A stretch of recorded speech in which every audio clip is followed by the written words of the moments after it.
So there are a number of things that come to mind when one thinks about King David. Usually his humble beginnings. You think about him slaying the giant Goliath. Some people would think about the comment that God made about him, that he was a man after his own heart.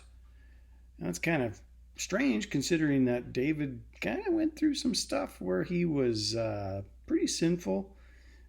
He surrounded himself, like, he was violent. There was stuff going on. There was trouble, but yet God said he was a man after his own heart, which is really, really interesting. I mean, we all know the story how Israel had really um, uh, rejected Yahweh as king and wanted a man king like the rest of the nations. They wanted a man for king.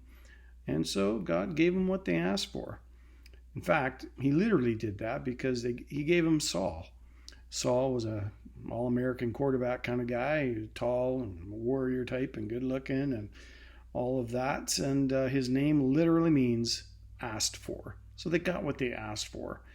But turned out that Saul was not all of what he was cracked up to be, because even right from the very beginning, where he was anointed and he was appointed, but he was found hiding in his baggage, metaphorically as well as literally.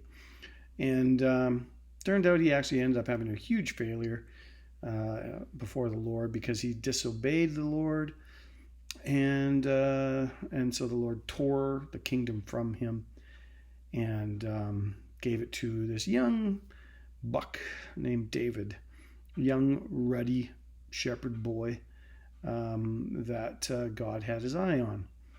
Now he told Samuel or Shmuel to go and anoint the son of Jesse, and his first thought was, "How can I?" In fact, he asks God that, "How can I?" Because he was in mourning for Saul. He was really in mourning.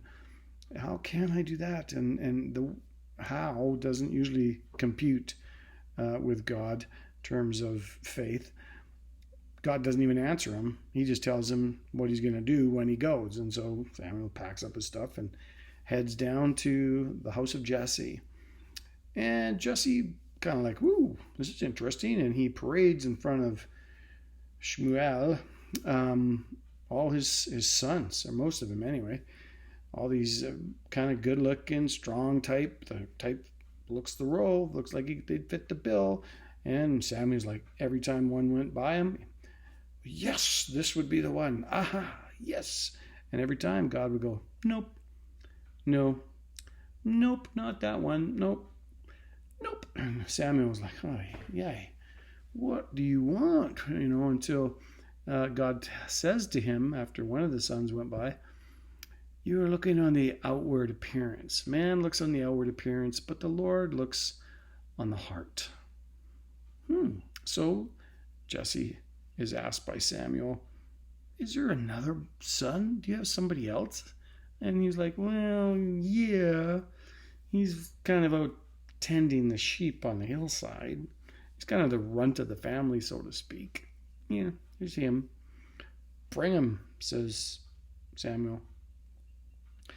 And so he sits down and to wait. And so here comes now David walking into the household or into the courtyard or wherever they were, and the Lord immediately says, "Yes, got him. This is the man. Anoint him." So Samuel, being obedient, get up and says, "I anoint you King of Israel." Like, boom. Wow, what a day that would have been for young David, who'd been out just minding his own business or his father's business, tending sheep, and then all of a sudden he's told to come down. It says that Samuel anointed him right in front of his brothers, and that comes into play a little later on. His brothers saw him anointed by the prophet of God to be the king of all Israel. Whoa. And so the story goes on that, where Saul, he goes after David. There's lots of story here. He's jealous and all that, but we'll get to that.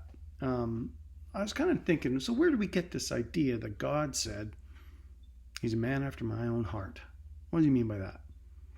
And Samuel had actually told Saul this when he was reprimanding him. He said, God is looking for a man after his own heart. This is in 1 Samuel 13:14.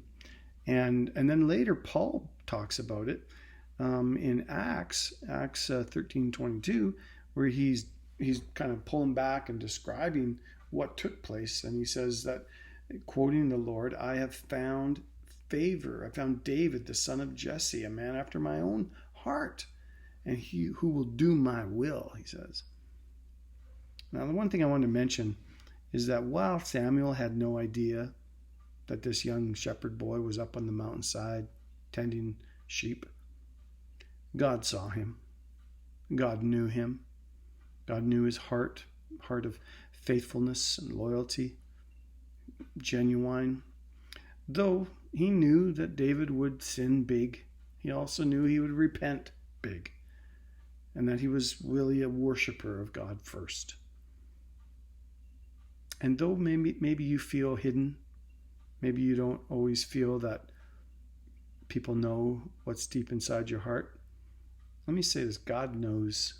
God sees. He sees you. He knows your cave. He knows your address. He knows your heart. He knows what things bring you joy. He knows what things you dislike. He knows all about you, and he knows who you are. And he wants to bless you. He wants that heart, a genuine heart of worship. That's what he's looking for.